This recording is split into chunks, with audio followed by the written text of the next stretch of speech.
नमस्कार, मैं हूं अर्चित और आप देख रहे हैं न्यूज नेक्स्ट। तो चलिए रुक करते हैं इस खास खबर की ओर।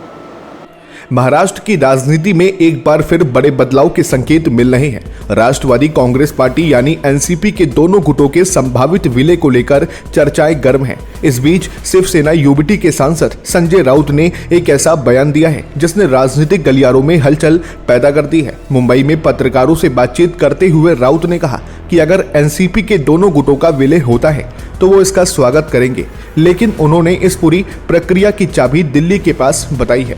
संजय राउत ने साफ शब्दों में कहा कि मुझे नहीं लगता कि दोनों एनसीपी गुटों का विलय होगा, लेकिन अगर ऐसा होता है तो मुझे खुशी होगी। प्रफुल्ल पटेल वही कह रहे हैं जो अमित शाह कह रहे हैं। राउत का मानना है कि इस मामले में सारा फैसला केंद्रीय गृह मंत्री की इच्छा पर निर्भर करेगा। उन्होंने आगे कहा कि क्या आपके पास दोनों के विलय के बारे में कोई ठोस जानकारी है? एनसीपी और बीजेपी के विलय पर फैसला अमित शाह की इच्छा के अनुसार लिया जाएगा। एनसीपी का बीजेपी में विलय होगा, एकनाथ शिंदे की पार्टी का भी बीजेपी में विलय होगा। इससे पहले शरद पवार ने भी इस मुद्दे पर अपनी बात रखी थी।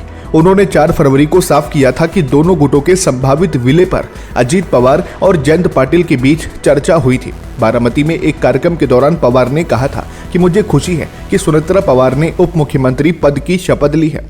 विलय की चर्चा अजीत पवार और जयंत पाटिल के बीच हुई थी। सीएम फडणवीस बातचीत में शामिल नहीं थे। उन्हें इस बारे में बोलने पर कोई अधिकार नहीं है। गौरतलब है कि अजीत पवार के निधन के बाद पार्टी में एकता की चर्चा तेज हुई है, क्योंकि जयंत पाटिल के अनुसार दिवंगत नेता हमेशा एकता पर जोर देते थे।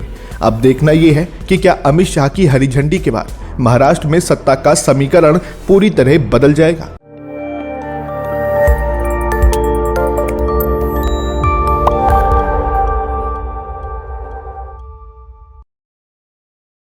नमस्कार, मैं हूं अर्चित और आप देख रहे हैं न्यूज नेक्स्ट। तो चलिए रुक करते हैं देश प्रदेश की मुख्य 10 बड़ी खबरों की ओर।